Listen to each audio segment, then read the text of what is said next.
Welcome back to another episode of Cape Time. And today we are doing the Spider-Man No Way Home primer episode. We are going to prepare all fans out there for this movie, have a brief discussion, and get into everything we need to.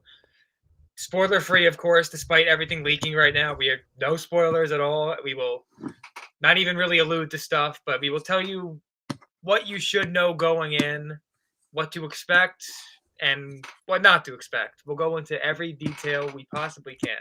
We're gonna be on a tightrope here. All right, to be a tightrope. Tom, you ready for this? I was born ready. All right, now. I mean, this. The big thing about this is the culmination of 7 movies.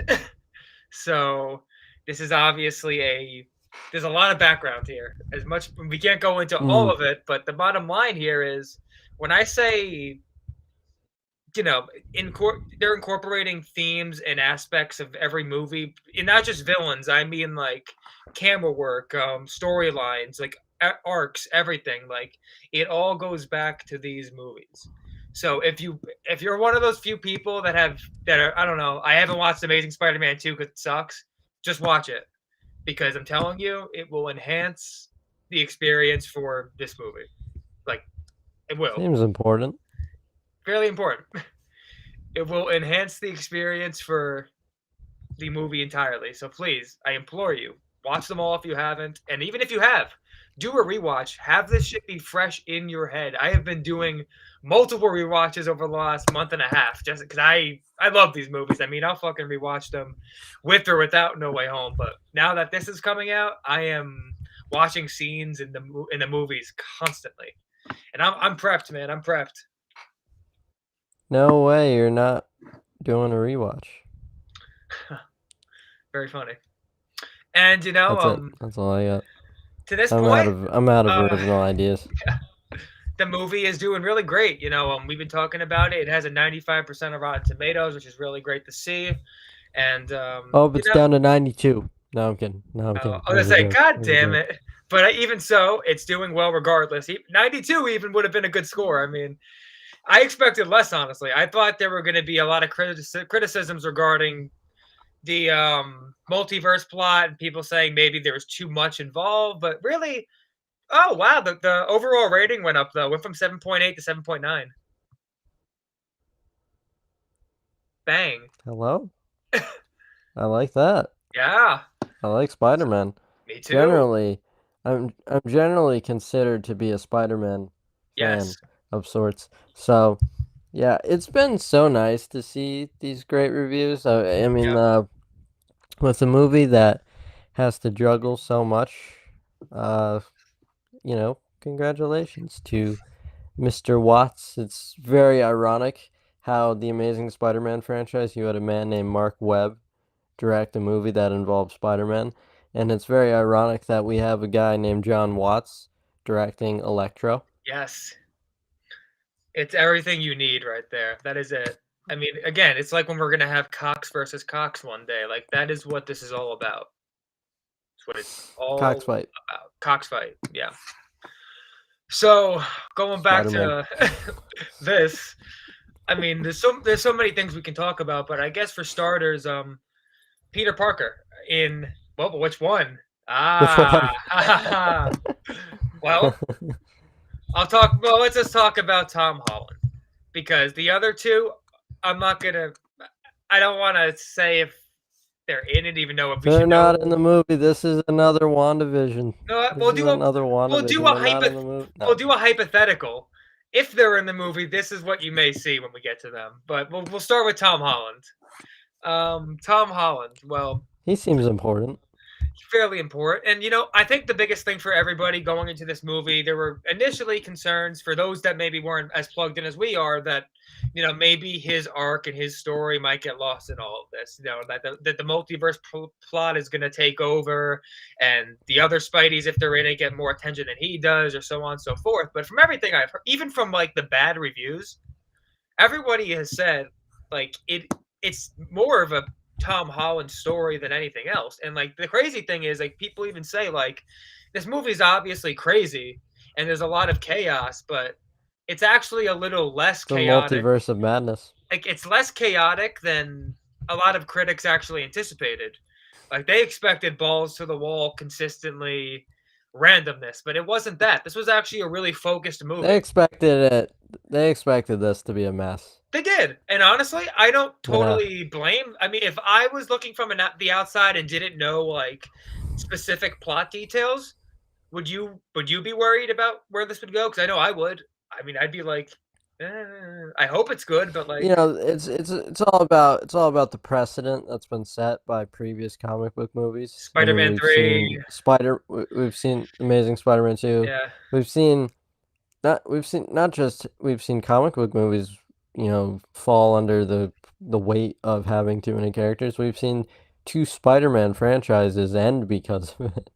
You know, like Spider-Man 3, they ran out of ideas after for Spider-Man 4.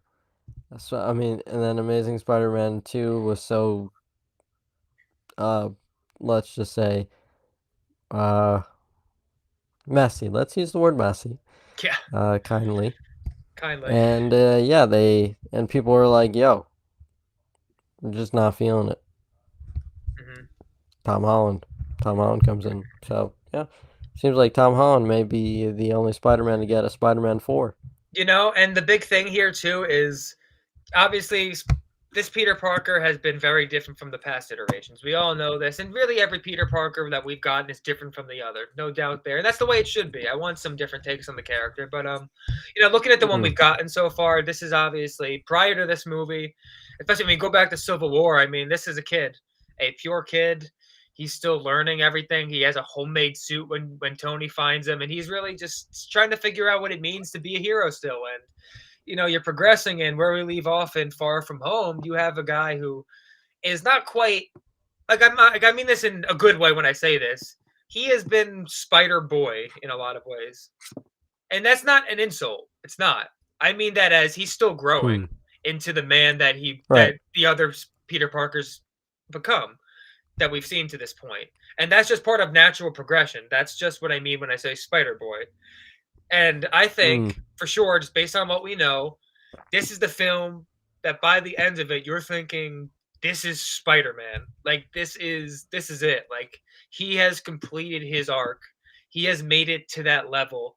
And he has learned everything he needed to be the hero that everybody has wanted. And I think he's already been, again, very successful. It's just there's obviously been learning curves he's had to get to, and now he's going to have this really big lesson of meeting all these different people from different universes, and it becomes this arc where it's like he just learns a lot. I don't want to get into specifics because I don't want to spoil anything. Just he learns a lot on this journey in this movie, and it's going to really be a treat for Spider-Man fans. It really is.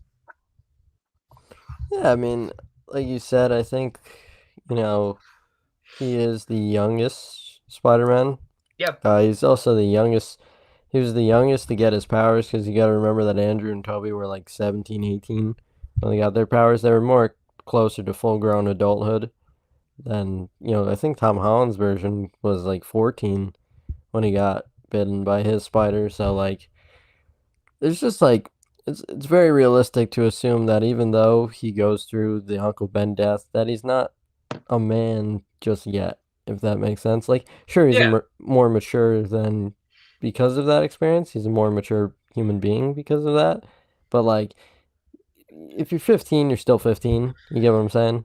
Well, if anything, And you got you to get think shit. of it as I would say it's almost more realistic what they're doing in the sense that you look at, let's say, Amazing Spider-Man 1, where Uncle Ben dies, and obviously at first he's not a hero. Like we talked about this in our Amazing Spider-Man 1 review. He's more of a vigilante at first.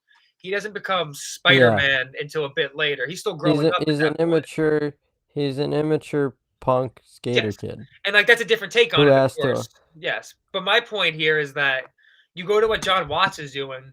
He's doing this in a more Mhm. high school friendly setting where he's stretching it out as opposed to like where he has to have all this growth in one movie where he goes from, a kid to a man.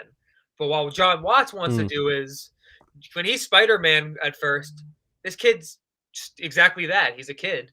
He's not a man yet. Mm. He's not the hero we want to see quite yet. He's not perfect. And Spider-Man's never perfect, but he's never really the full-fledged hero that we're gonna get. And you think of that, John Watts is smart to do what he did because this is slow progression that's building towards him reaching that over 3 movies as opposed to like a 30-minute arc in 1 movie that focuses on that. So I think when you look back on this in hindsight, let's say a few years from now when we get Spider-Man 4, it's gonna be so rewarding to see how he progressed as a character in comparison to the other trilogies, or not even trilogies for Andrew Garfield, but where you see growth, but in a very different timeline, so to speak. Mm. Yeah. Yeah, I mean, John Watts, he said in an interview, I believe recently, he said, uh, what I wanted to do was take the high school, all of those high school comics and stretch them out, basically. That was the general idea, is take, the 50 issues that he was in high school in the original Stan Lee Amazing Spider-Man run and take the Ultimate Comics, because that was all about high school Peter Parker, Mm, and just stretch it out as long as, for a trilogy. And yeah, they did. So it was really cool to have like each movie kind of represent a year in his career, I guess, his high school career. You know, Homecoming was sophomore year, yep. Far From Home junior year, and then No Way Home senior year. I just think that was cool. It was nice to get a high school trilogy, get a little more time with him growing Yeah. in this arc, and but eventually you have to grow up sometime, Yep. and I think this movie is the perfect, symbolization of that. Absolutely, man. So yeah. I couldn't agree more. I mean, he's gonna have feel so many different things by the end of this because there's gonna be a sense of inspiration he gets based on certain elements in the movie, but there's also gonna be this strong sense of just depression and loss and like he's gonna feel so many different emotions in this movie by the end, and it's gonna be just really interesting to see how that works out moving forward. But one thing I really want to touch on is another thing that I really think fans need to keep in mind for this movie to focus on too is every Spider-Man movie we've gotten to this day, they all have themes, especially in the case of the Raimi movies. I mean, those are the ones with the biggest, most relevant themes. You go to Spider-Man 1, obviously, you got the full theme of responsibility. You go to Spider-Man 2, you got choice as well as responsibility. Go to Spider-Man 3, forgiveness is the main theme you got. And then you go to the Amazing Spider-Man movies. How would I describe those themes? I'm trying to think. Those are a little tougher for me. I mean, Amazing Spider-Man 1 is very similar to, Very, very similar to the one. Yeah, yeah, but I think Amazing Spider-Man 1 also has that missing father figure kind yeah, of element to it. And it's also more of a humbling experience for yeah. that version of Peter Parker, because his Peter Parker isn't dorky like Yes. Toby's was. Yeah. Like he's an asshole, and he has to learn how to not be an asshole and instead of being a vigilante, Yeah. he has to, you know, be a hero and be Spider-Man and live up to, what Uncle Ben taught Yeah. him. So, and I think that's a cool Yeah, little yeah. twist on it. I And agree. so Yeah. yeah, And then, you I go always to, found it cool. yeah, yeah. Oh, Go ahead. yeah, I just always found it cool how he never found his uncle's killer, because it's like Yeah. Yeah. he put that aside. He left that behind a little bit. Like he didn't let himself get overcome by vengeance. He became a hero, and I think that's like a slight theme to it as well. You know, Yeah. embracing the best part, like embracing your true potential, really. Mhm. Oh, yeah. I absolutely agree with So that, and I think that's a really cool way of looking at it, honestly, and, all the first entries into these Spider-Man, MCU worlds, well, different worlds, like, you have different themes of responsibility in those entry movies, and in Homecoming, they did it really unique too, of course, with, Tony Stark really being the one that pushes across that message so much, and I really did enjoy that. While other people maybe didn't, I thought his role was great in that sense. But and then you go to Far From Home, and I guess the big theme in that movie is being your own hero, and I think that's a really beautiful theme as well as. And in addition to responsibility, even more because that, if anything, Far From Home is just as much about responsibility, especially with the way Nick Fury is pushing across. Like, you need to make a choice. Like, you can't be playing these games We anymore. are who we choose to Used to be. be. Let's Now go. choose. There it Um, is. There it is. yeah. I wonder if he repeats that line. We'll see. We'll see. I heard he did at one point, but I don't know, honestly. I haven't seen any clips of it if he does. Yeah. Like, if there's Hmm. a video of it, I haven't seen it. It's kind of it. I'm. The shitty thing about this movie coming out in other countries before Yeah. America is like the movie's online right now. It's like even though like I haven't seen like it fully leak like the whole movie. Uh, there are enough clips online right now that you can kind of just piece it together.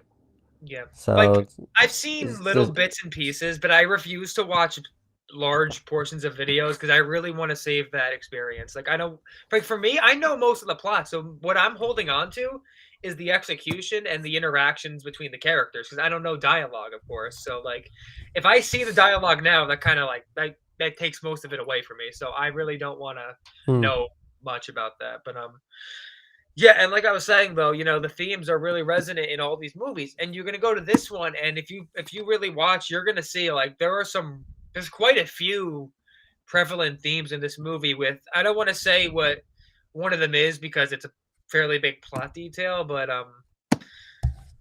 it's a really beautiful idea that they put across into this movie. And I think John Watts really he understood the assignment, and that's something I gotta respect him for, man. It really is. yeah, I mean, obviously I'm very impressed with everything that I've seen so far. So like I think I can confidently say that what we're getting when we see the movie is going to be thumbs up. Uh, and like, yeah, I've always liked John Watson. I think, think, this really isn't surprising to me that like the reception has been fantastic. Yeah. I just always had kind of a gut feeling that this would work, and especially as we heard more and more information, it became more evident that even though there's a lot of fan service in there and all that, that there's still a movie in here. You get what I'm saying? There's still a plot. There's still character arcs. There's still, Yeah. themes, and it's not just it's not just a theme park ride. Whether you like the plot or not, Yeah. you Yeah. can at least acknowledge the fact that it's not strictly there for nostalgia purposes. It's actually furthering the arc that And had been started, I think one of back the in Holland. really interesting choices they made, just from what I've seen slash heard, is I remember there was one point where I heard a couple people talk about how, like the world of Raimi, for example, like in terms of dialogue and the way they talk is like so different and like campy in comparison to like MCU dialogue. And like I remember someone saying, like, I wonder how that's gonna work. And the best part about it, from what I've seen, is they really don't change Toby and like that adds like another meta layer to it, and it's like really funny. Yeah, Like I like that's a good choice he's just actually. like he's just like Tom and Andrew are like bigger in their kind of vibe. If that Yeah. makes sense. Like they're Yes. just like they have more spunk, I guess you can Yes. say. And it's like, and Toby's just the old kind of Uncle Peter Parker. Yeah. It's like I don't want to get into details, but Yeah. Yeah. Their interactions there's are really good. once like like I could see a 2 hour movie of them just talking.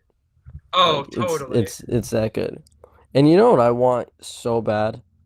Yeah. If there are any scenes that were left on the cutting room floor, I would love a special collector's edition Uh-huh. extended cut. I Like think we're if gonna we get that. can, I do. because Far From Home, I believe, got one in IMAX. They added the mob fight scene uh back in like Peter selling his toys before he goes on the trip. Yeah, They did that. Just put it on Blu-ray. yeah. I would watch a 6-hour movie of these three together. Like their interactions are that good. Okay, And well, we I said think we we weren't just going to talk about those three, hypothetically, but we kind of, yeah, hypothetically, hypothetically, hypothetically. hypothetically, their interactions are very, they're in the movie. I'm sorry. Uh, I mean, this should come as, yeah, you know, do you think there's still people that are yes, denying it? yes, absolutely, absolutely. Well, tell them to stay off YouTube for another day. Yeah, but Yeah. shit, man, there's so much I still want to talk about that I can't. But like, obviously, another great part of this movie is more so than anything, probably is the villains. I mean, you have such an amazing. I mean, like, I just want to say this quick. This is obvious, but like, take a minute, like, to sit back, especially years from now, and look at the entirety of this cast. Like, you have Tom Holland, you got Tobey Maguire, you got Andrew Garfield, you got fucking Willem Dafoe, you got Alfred Molina, Jamie Foxx, fucking Reese Ifans, Thomas Hayden Church, Charlie Cox. I mean, like, this is that's a fucking cast. Oh, I didn't even Benedict Cumberbatch, fucking dude. Like, this cast That is guy seems important. like this is without a doubt one of the best casts in a comic book movie ever. Like, it's not even close. Did you mention Marissa Tomei? I did not. And I heard she's actually that's another thing I really heard that's great about this movie. Because this is a movie where they really, especially after Far From Home, they needed to, I think, expand on her character a little more and give her some better scenes with Tom Holland. And from what I've heard, she gets them. Like, this is the movie that expands on her character more so than any of the others. And that's something I really appreciate that. I really do. Peter Dingle. Yeah, Peter Tingle. I'm sure that'll come up. That's all. It does come up. It does come up. Wait, no, don't tell me anything about. I don't want to know anything else, dude.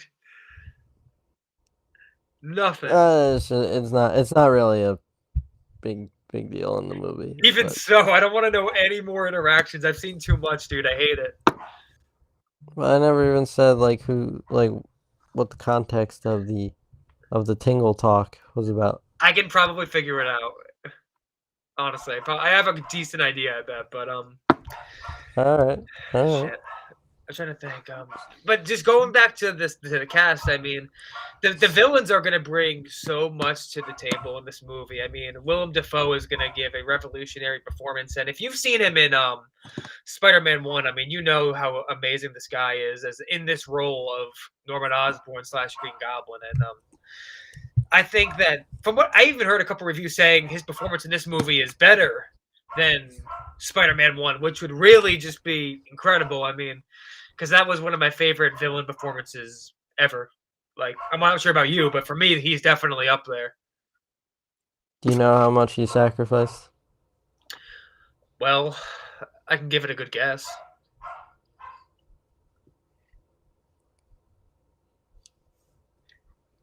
He's something of a scientist himself.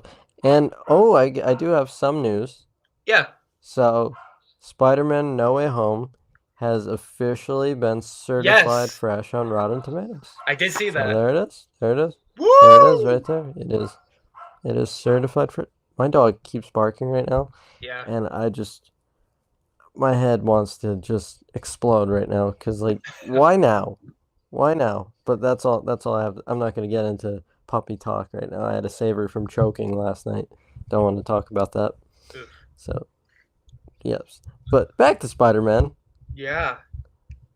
So, but going back to the villains, I mean, obviously they're also well cast, and their arcs from these movies are going to be continued fairly directly in a lot of these cases. I mean, like, they're pulled from these movies. Like, to clarify for those that may have any doubt still, like, these aren't variants. These aren't, different versions from different time. Like, no, these are the ones you watched on your screen when you were younger. Exactly the same people, except like Yeah, a little bit before their deaths. Probably, I'm guessing they're pulled, but I don't know for a fact. But I'm guessing so. yeah. There's one moment in there where like I'm not getting into detail Yeah, where it's like it's very clear. It's very clear where it's like, yeah, these guys aren't variants. These are the versions you saw in those previous movies. They were just yanked from probably like separate points in the timeline. Yeah. You know, Yeah. space time, yada yada yada. Shit happened. Now they're all together, and they get, Yeah. Yeah. yeah, all that. It's exciting, man. It So really is exciting to think about it. And Electro again is definitely one I'm very excited to see in this movie as well because he's the one that you really want to see redemption with after Amazing Spider-Man 2 it's because gonna be electric. yeah, I mean he's such a great actor. I mean Jamie Foxx was wasted in that movie and he's an actor that when he gives it his all, man, he's as good as they come. And from what I've seen, he is gonna really nail this movie. And for those wondering, why is he not blue this time? Even if you like it, you're gonna get an answer. I promise you. That's something that is gonna be referenced in the movie. So So there are 118 No Way Home reviews yeah, on Rotten Tomatoes. Only 6 of them are rotten. it's pretty good. That's a hell of a ratio. But back to what you said about Jamie Foxx. Yeah, uh, yeah. Uh, they did listen. Jamie Foxx didn't like being blue. No, Okay, nobody really liked the blue. People were like, it just doesn't work. yeah, Let's just make him Jamie Foxx. And okay, and that's yep. what they did. In the end, what I care about with him is just the performance more than anything. But the look obviously matters, but like it's more grounded, but in a good way, which I like in terms of his design. I think it looks really good. And as for the other characters, for those that had any doubts, even though you really shouldn't. Reese Ifans and Thomas Hayden Church are definitely both back. They are in the roles. You're going to hear their voices, and you might even see them. I'm not going to say for sure though, but you'll see. They're really great, man. I mean, but everybody there is such a good actor. I mean, it really comes down to the script, of course, in the end. But from what I heard, the script is really great, and the dialogue is strong. And really, one of the biggest things is, ooh, that's a fun quote you sent. Yeah, I would agree with Tom Holland on that. Just to reference what we're talking about, Tom Holland just said, John Bernthal and I haven't had a chance to work together in a while, but I would love to. And, well, I think they're going to work together at some point, for sure. I mean, they're going to bring back the Punisher, for sure, but he's such an essential character. And if anyone else plays him, I'm going to have to go to Kevin Feige's house and tell him he fucked up. Because he fucked up then. Like, you can't get rid of John Bernthal, but It was at that moment he knew he fucked up. but trying to think, what else do I want to talk about that's non-spoilery? I guess another bit of it I could talk about regarding the action, just because it's something I've said a lot. Going back to the original Spider-Man trilogy and the TASM movies, I always thought the action was so spectacular. I loved it. I thought it was some of the best comic book I see what action you did you'll there. see. What? I see what you did. Spectacular, nice.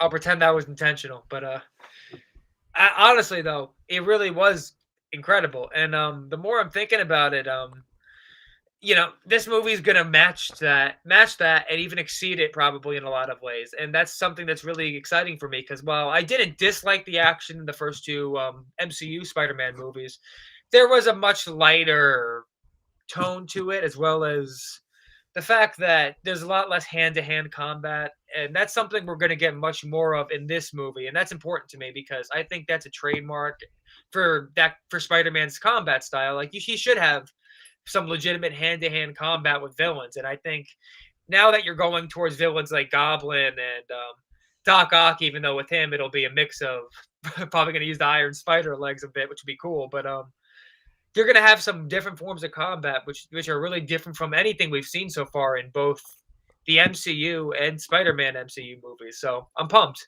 I'm really pumped for that side of it more than anything, quite honestly. I would agree with you. I would Yeah, agree with you. I'm just like, I'm just in such like we've been talking about this movie for like 2 years, right? Like 2.5 years yeah, since Far From Home's cliffhanger, right? And then obviously the Sony Marvel thing, they broke up, Yeah. and then they made the deal, they came back, and then I think ever since Jamie Foxx was announced, was reported on, it's been, one of those things where it's like every day I have thought about this movie, Yeah. and we are a day away from actually seeing it, and even Sure. even though I have seen a lot of it, uh, there's still gonna be that feeling in the theater where it's like, is this happening right now? Oh yeah.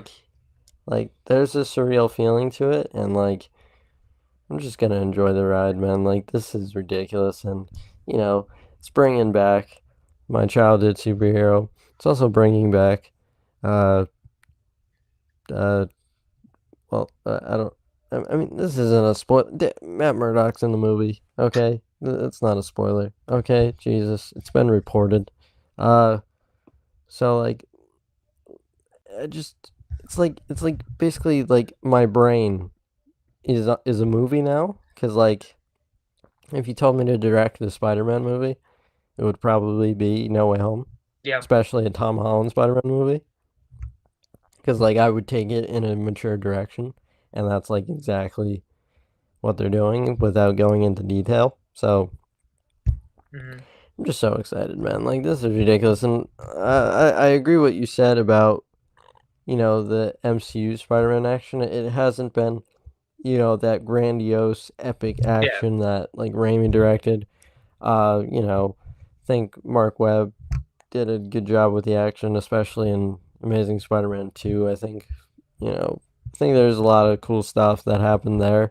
But like I want to see Tom Holland punch a motherfucker in the face. And Yeah. like we're going to get to see Tom Holland punch a motherfucker in the face. And yeah, like we've just been waiting for that, and like I feel like the scope and the scale of this film is just so epic compared to where we started with Homecoming, where it's like Tom Holland didn't even like fight Vulture on the Coney Island in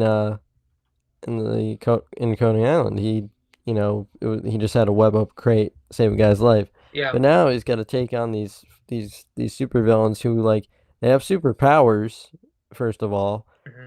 and like he has to actually like fight them. He has to actually figure out ways to beat them physically, specifically.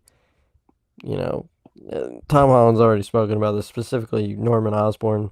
So it's so cool, man, to see the progression, and like it feels like John Watts has matured as a director in terms of his action, the same way that Peter Parker is maturing as a character. Yeah. So, boom.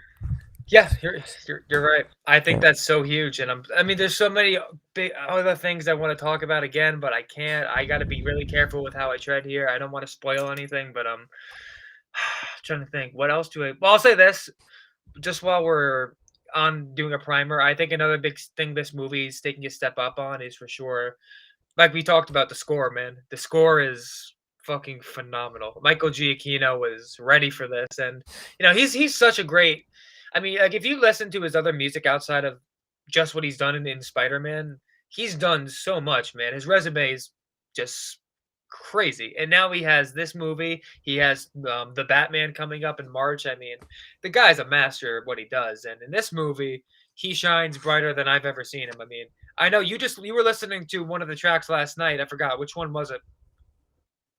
It happens in like the like the most important scene in the movie, Oh, never like mind. Never mind. arguably. We won't talk And about I it. can't like I can't, but I can't, but so I won't say the scene obviously, but I will say it's just like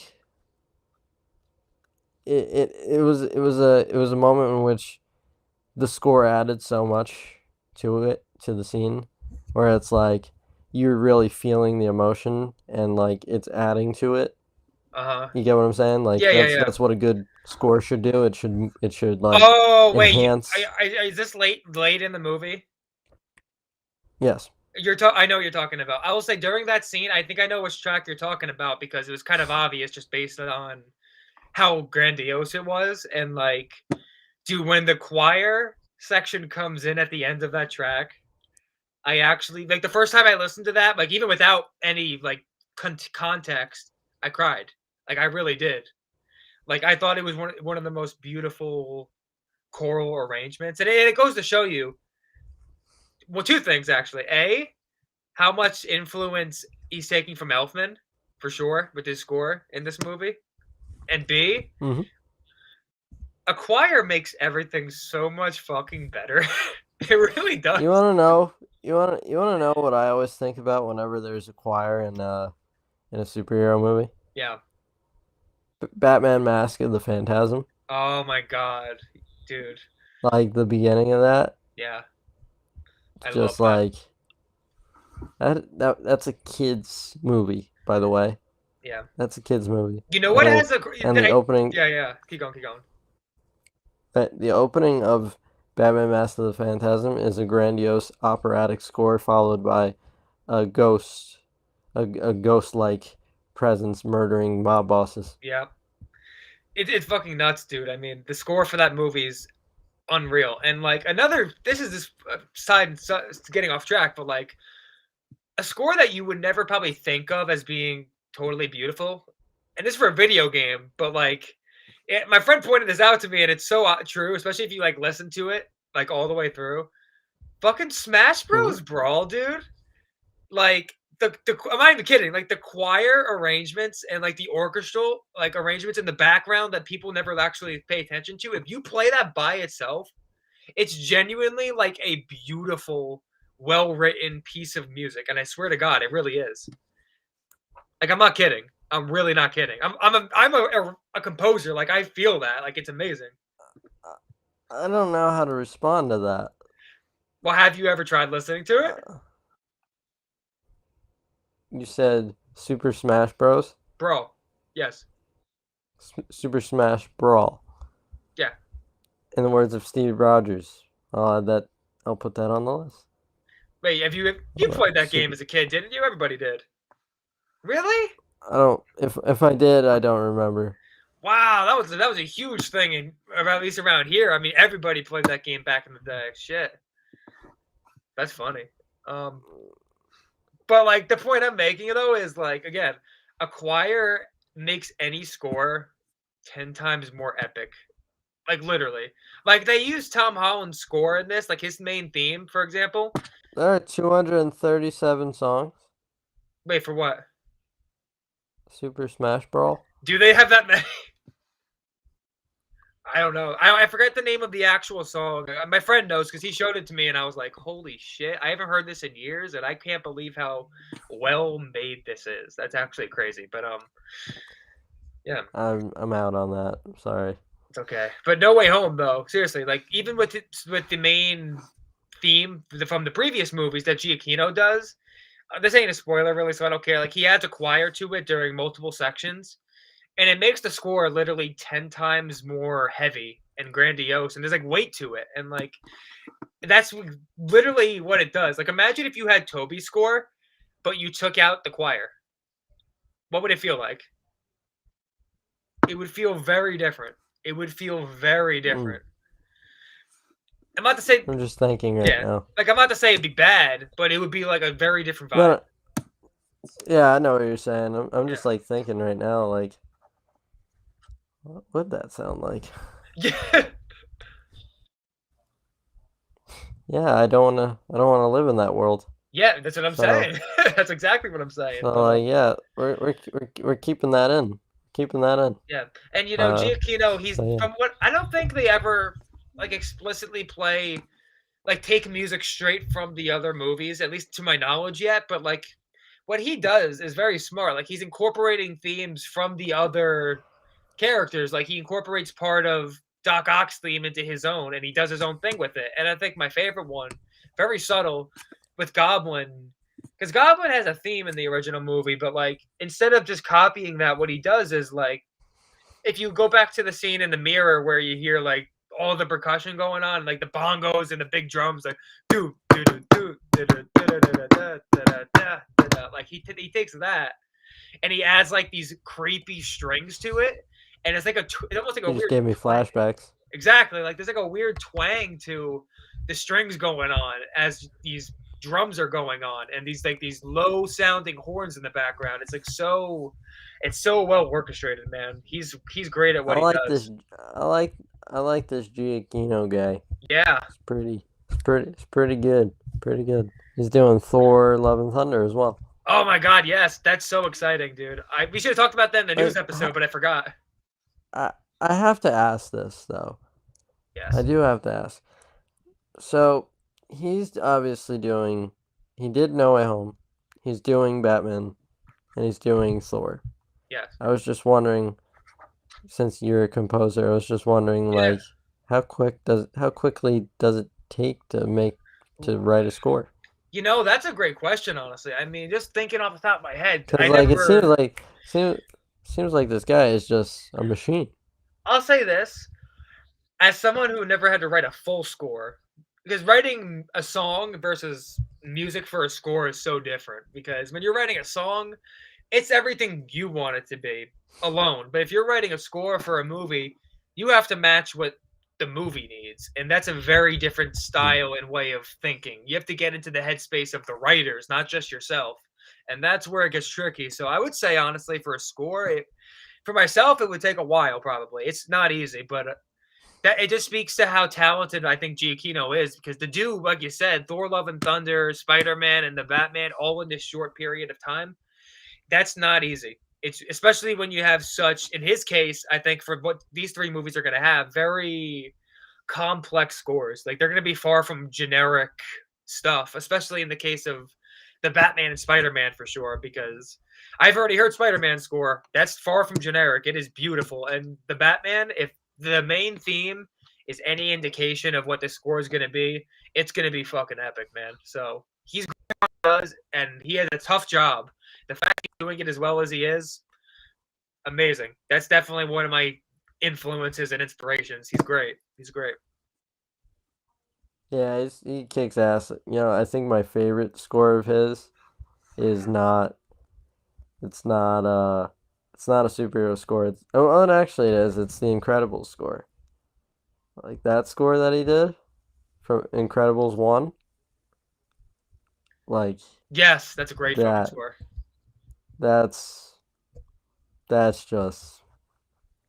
I think they wanted someone else for it. Someone. I forgot exactly who, but Giacchino came in and he like it.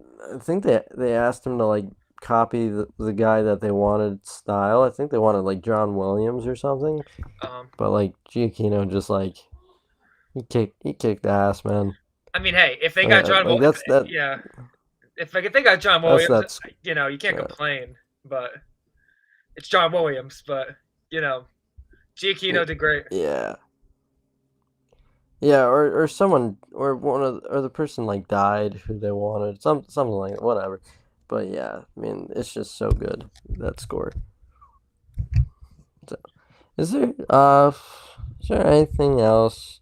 Like, do we have any like expectations or because Um, like I mean, define expectations. Like for the movie, the characters, what side of it? like do you have like your own personal expectations on like a certain bar that you want this movie to reach for you to be fully satisfied? I would say, like, they have to do what I expect them to do, and that's maintaining a Tom Holland centric story while also doing the other characters they're bringing in justice. I think that's really the bottom line for me, quite honestly. You know, look at the lighting on Toby Maguire's dick, first and foremost. That's an in joke. But yeah, I mean, for me, I just want the characters to be treated well. You're bringing these characters back, you better do it right. Like or else you're just ruining the legacy of 20 years worth of stories, and like everything that I've seen respects that legacy and almost continues it in a way, if that makes sense. Not Yes. only does it feel like closure to these universes, but it also feels like new life as well, like a rebirth of them. And I'm just very happy about that. So yeah, uh, that's really my only expectation. I expect Daredevil to catch a brick. That's all I expect. Mainly because I've just seen it. So, Yeah. but yeah, I don't, and also one last thing, I do expect some killer, killer action scenes. I Oh, need it. I yeah. need I need I need at least one Yes. where it's Yes. You're right. like Sam Raimi directed this. Like give me one. Give me one. That's all I ask. And like there is, I wish, you know what? We're not getting into spoilers, but I do want to say that I usually don't care about spoilers for me personally to get spoiled, but there's one moment that I've seen that I wish I never knew about, because on if I witnessed that in the theater without knowing about it, I think I might have croaked in the theater. It's that cool. It's like, for me personally, it's just something. It's like, it's not something that like you would think is like the thing that would make me cry, but like I'll explain to you off air if you want, but like Yeah. it's just it's I'm just expecting, the film to live up to everything that I've seen, and I don't see why it wouldn't, because I've seen most a decent amount of the movie. So yeah, I like the Spider-Man guy. Yeah. I'm fucking arguing with my friend simultaneously right now because he's trying to tell me how much Hawkeye sucks, and I disagree. I'm so aggravated. Question A: does Hawkeye feature Haley Steinfeld? Yes. Question B: does Hawkeye feature Kingpin from the Daredevil TV show that I love? Yeah. Your friend's wrong. That'll do it. Anyway. Yep.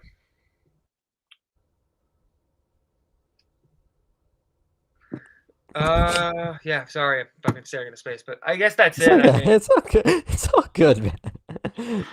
Dude, I get distracted all the time. I just got a text from my cousin, because he's trying to get my last Spider-Man ticket. And I'm playing hard to get right now. I'm like, better work for it. Better work for it. yeah. So, but yeah. And I mean, do we have anything else? I just want, you know what I want? One last expectation. I expect this, even though it is a big fan service kind of thing, I expect this movie to feel like a continuation of Far From Home, where it doesn't feel, I don't want this to feel like a detour, like a studio mandated detour. Okay, we're not gonna fully follow through on the end. You get what I'm saying? Like, where Hmm. like the momentum that was created at the end of Far From Home is halted to do this multiverse stuff. And everything I've seen is that this multiverse stuff complements the identity stuff.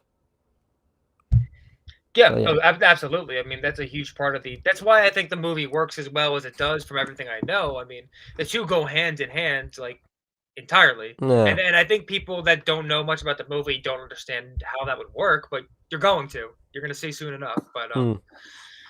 yeah, I think that's it for me. Do you have any closing thoughts that you haven't said yet, or are you good? Let me think really quick. I mean, I'm just really excited to see characters that I haven't seen and Yeah. that haven't been in new movies. Because like Spider-Man 1, Norman died. Spider-Man 2, Ock died. And I haven't seen Sandman in a long time. I haven't seen, well, in a new movie in a long time. It's just like all these characters from your childhood are like coming back, and that first Amazing Spider-Man movie means a lot to me. Even though it's not my favorite Spider-Man movie, I still really like it, and it was, Yeah. something that I still very much appreciate. So seeing like Lizard back is just something that I never thought I would ever see again after the end of the Amazing Spider-Man franchise. So like all of this is just like, it's just a crazy feeling, and that's basically like my last thought is like, what a blessing to Mhm. that this movie even exists. No matter how I feel about it, at the end of the day, I think like just I'm happy that we got this. I'm happy that these Yeah. three Spider-Men are about to meet. That's all I'll say. Yeah. We'll leave it at that. But They're in the movie. all right. Well, we'll see. This has been a pleasure as always, Tom. But until next time, this has been another episode of Cave Time. All right. See you, everybody. Peace. Let me hit end. Yeah. Hitting Bye. end is